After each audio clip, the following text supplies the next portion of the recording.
Assalamualaikum warahmatullahi wabarakatuh. Halo semuanya, perkenalkan nama saya Asalina Safaira Ardiani dari kelas 12/4. Di sini saya akan mempresentasikan mengenai teks cerita sejarah. Teks cerita sejarah merupakan teks yang mengisahkan tentang fakta, peristiwa, kejadian, cerita hidup manusia dengan mengolah fakta sejarah sebagai latar terjadinya peristiwa. Selanjutnya, ciri teks sejarah. Pertama, isinya berupa fakta. Yang kedua, disajikan secara kronologis atau urutan kejadian atau peristiwa. Yang ketiga, bentuk teks berupa cerita ulang atau recount. Yang keempat, struktur teks, orientasi, urutan peristiwa, dan reorientasi. Yang terakhir, menggunakan kata hubung atau konjungsi temporal. Adapun jenis-jenis teks cerita sejarah. Yang pertama, teks cerita sejarah fiksi, cerita yang tidak nyata dan imajinatif. Meskipun demikian, jalan ceritanya disusun berdasarkan kisah dari dunia nyata, dapat berupa novel, cerpen, naskah drama, dan legenda. Yang kedua, teks cerita sejarah non-fiksi, cerita sejarah yang benar-benar pernah terjadi atau nyata, dapat berupa biografi, autobiografi, catatan sejarah, maupun cerita perjalanan. Selanjutnya, struktur teks cerita sejarah. Yang pertama, orientasi. Bagian tahap pengenalan atau pembuka teks biasanya berisi perkenalan tentang tokoh atau topik yang dikisahkan secara umum. Yang kedua, rangkaian peristiwa. Urutan peristiwa atau rangkaian kejadian yang saling berkaitan merupakan bagian rekaman peristiwa atau kejadian yang terjadi. Tahap ini biasanya disampaikan dalam bentuk urutan kronologis.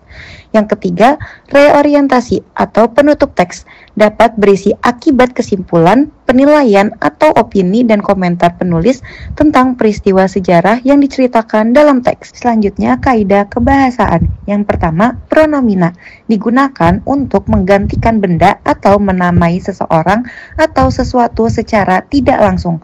Contohnya, ia, mereka, dan nya.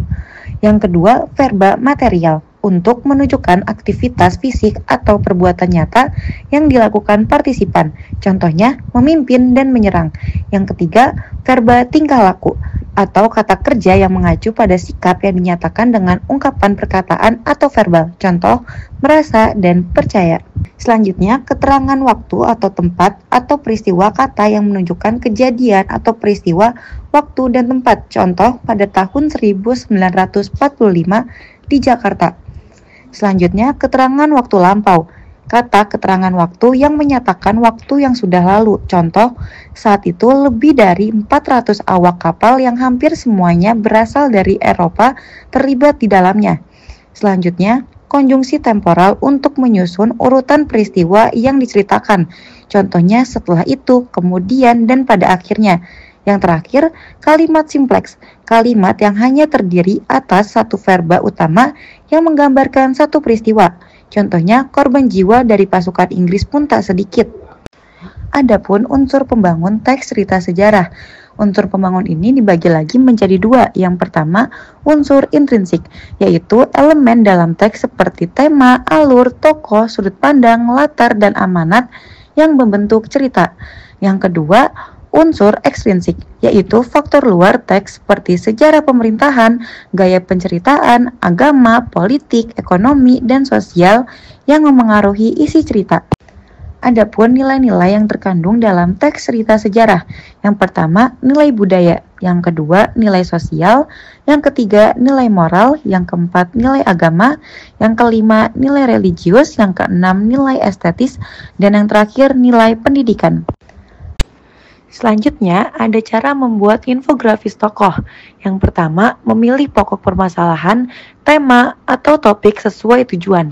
Yang kedua, mengumpulkan data, fakta, dan informasi melalui survei dan riset. Yang ketiga, mengolah dan menganalisa data, fakta, dan informasi yang terkumpul. Yang keempat, membuat sketsa dan visualisasi data yang menarik dan mudah dipahami pembaca. Yang kelima, membuat tata letak infografis yang rapih. Yang keenam, menambahkan elemen-elemen lain agar infografis lebih menarik. Sekian presentasi dari saya, semoga bermanfaat. Kurang lebihnya mohon maaf. Wassalamualaikum warahmatullahi wabarakatuh.